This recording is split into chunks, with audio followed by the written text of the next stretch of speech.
Welcome to Make Your Money Matter with Brad Barrett, the show that aims to change the way you think about wealth management. Brad is a financial advisor, established radio host, and author of Retire Right. He is a managing director and partner at One Capital Management, an SEC-registered investment advisory firm managing over $4 billion for clients across the nation. Brad and his team are dedicated to helping clients protect and preserve their assets so they can reach their investment and retirement goals. And now, your host of Make Your Money Matter, Brad Barrett.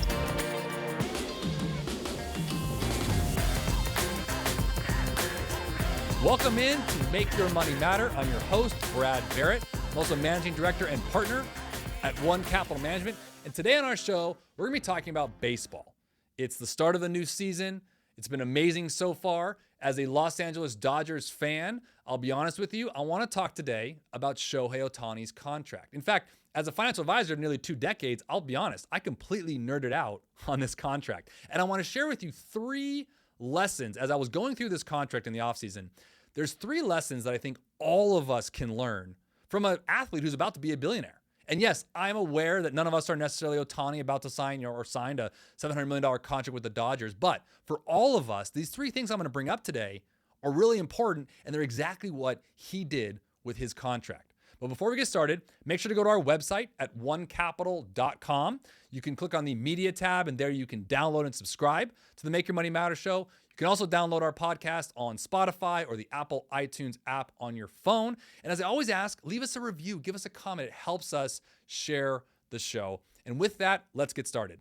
So as I mentioned, it's baseball season. We likely all watched the first couple games here. It's all already looking good. And frankly, I'll be honest with you, for what the Dodgers did in the offseason, to be completely candid, if they go anywhere south of 110, 115 games winning, I don't know about you, but I would call that not a success, but I digress. Given what's happened, but I want to specifically talk about, as I mentioned at the top of the show, Shohei Ohtani's contract. Look, it is the largest MLB contract in history.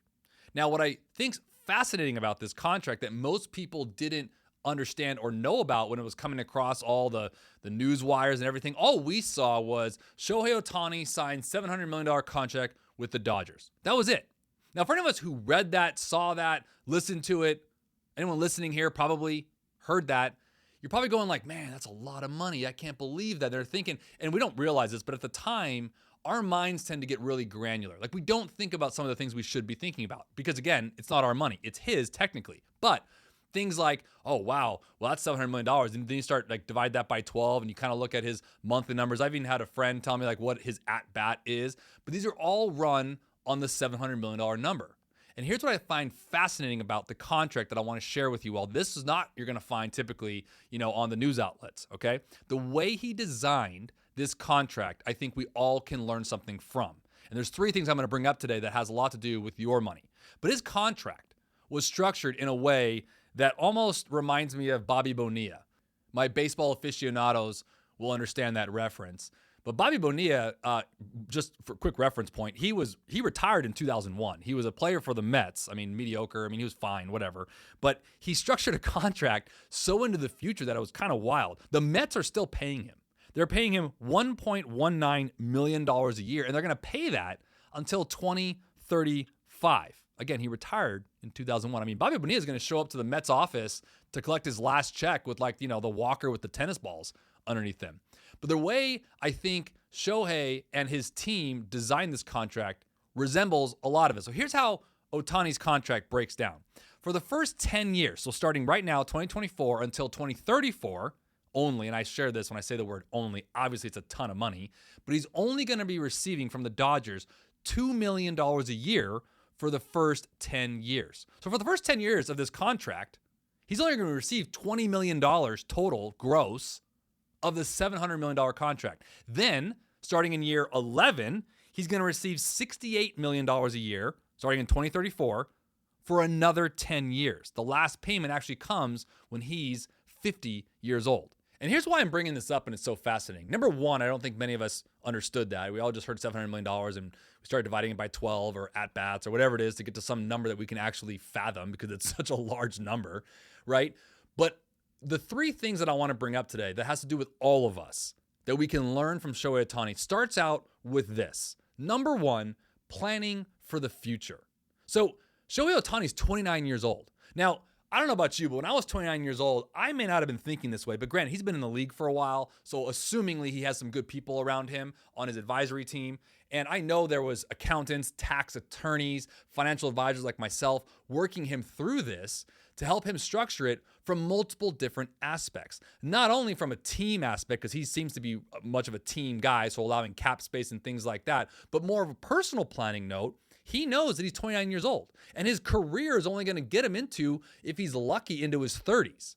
So the idea of this contract, right, is really more planning for his overall future. For a guy who's 29 years old, who sees past the next 5 or 10 years, I think has got it dialed in. And I think for all of us to learn from that number one object here that I bring it up of planning for the future, I don't care what age you are listening to this right now, it's amazing to me in his nearly 2 decades of being an advisor. And by the way, this is very human, okay? I have the same issues, so this is not like I'm immune to it as an advisor, but it's hard for us to see past our nose a lot of times. We get super myopic and granular on what's happening today and tomorrow and maybe this week. You know, I always tell people this. I mean, it's shocking to me, but we plan more for a vacation that may last a couple days or a week than we do for 30 years in retirement. And I understand it. But I think if anyone Dodgers fans out there, anyone who, thought this was amazing or crazy or whatever you thought about it, understanding how he structured it brings some light to how Shohei was thinking, okay? His understanding of planning for the future should be something we all should learn. And that leads me into the second one. And the second one is, look, he didn't do this alone, all right? So the number two thing I thought of when I was reading through this contract and kind of totally nerding out on it, right, is team approach. Shohei didn't discuss or negotiate this contract by himself. I can almost guarantee that. I don't know his camp, but I can almost guarantee it, okay? He had plenty of team members around him, all right? He had financial advisors. He had wealth management teams. He had tax attorneys. And yes, not all of us need all of those aspects. But the one quarterback, switching sports analogies for a second, but the one quarterback we do need, in my opinion, my humble opinion, is an advisor to help you look down the road, to help you look at what is being presented to you, in his case, a $700 million contract from the Los Angeles Dodgers, okay? But to be able to see past that and see how is it best to structure it from a personal planning standpoint, from an investment standpoint, from a tax standpoint. You probably heard me say this, but the Los Angeles Dodgers, Los Angeles, California, not exactly known to be a low state tax state. Am I right? I live here, so I can attest to this. A lot of us who are listening here do. So the point is, having a team approach to look at multiple aspects when it comes to something, whatever it is for you, is super important. Basically, what I want to share is this. If something matters to you, get the advice it deserves. If it's $100,000 in a deferred comp plan or a 401k or an IRA, get the advice it deserves, because that $100,000 was, fought for through time, through contributions, through different seasons of your life. Even if it's $100,000 or $1 million or whatever it is, we can't get lost up in the whole, he has $700 million and I have $1 million, so, oh my gosh, like he deserves it, I don't, and I'm just going to go about my way and do it myself kind of thing. Like, that's a scary thought for me as an advisor. I've got to be honest with you, because understanding the sustainability of your money and making sure you're aware of that, especially when you're going from an active working environment to retirement, matters. And for an athlete, because I work with athletes, their retirement is much sooner than a lot of ours, right? They're retiring, if they're lucky, in their 30s, some of them in their 20s. For most of us, we're retiring in our 60s, 50s or 60s. And so the idea that we may receive a couple $1 million over 30 years of work through annual earnings, when someone receives, let's say, another contract of $30 million as an athlete for 5 years, right? If you think about the time aspect of that, it's the same number. It's just distributed to you differently. I always talk about this, right? The McDonald's millionaire. I've never done a plan, and by the way, I'm speaking truly numbers here for a second, but I've never done a financial plan where we weren't able to find the ability to put money away. And you might be thinking, well, Brad, how do people do it on minimum wage? And look, I understand when I say this, but it's a simple function of what's coming in versus what's going out. Now, in our life, in our society, in our world today, obviously we have wants and needs and desires, and this world is throwing materialistic stuff at us constantly. And I'm not saying it's right or wrong. I'm just saying it's a fact. Okay. I think we all can agree on that. But the reality is, if you're making $50,000 a year and you think that that's not $500,000 or $100,000 or $200,000 or some larger number that you aspire to get to, which is a great goal, but really the lessons that you learn when you're making 50 or 100 or whatever it is are the lessons that are going to transfer over when you do reach those goals of making a couple $100,000 a year or whatever it is. Stay connected. Get frequent updates on the show. Follow Brad Barrett and Make Your Money Matter on most social media platforms. And catch full episodes of Make Your Money Matter streaming now on our YouTube channel. To schedule your no-obligation appointment, go to onecapital.com or call 805-410-5454. People think, oh, when I get more money, I'll get more savvy, or I'll get more, this, that, and the other. And I'm telling you from experience and anecdotally, it's not true.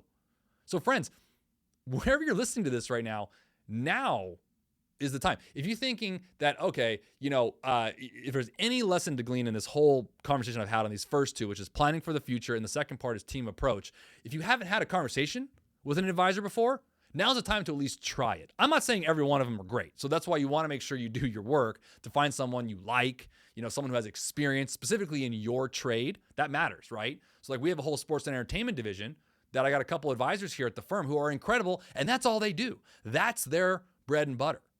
And so finding an advisor who specializes in what you are doing matters. Again, if it matters to you, no matter forget the number. If it matters to you, get the advice it deserves. And the third thing I want to bring up that, again, it was a point I just made a minute or so ago, is tax planning. Again, from a financial advisor's perspective, I'm well aware, I get this often, like, Brad, you talk a lot about taxes and you're an advisor. You don't even do tax returns. And you're right, I don't. But every year of my 19 years of being in the financial services industry, taxes are in the first one or two items discussed when building a plan or an investment portfolio with a client.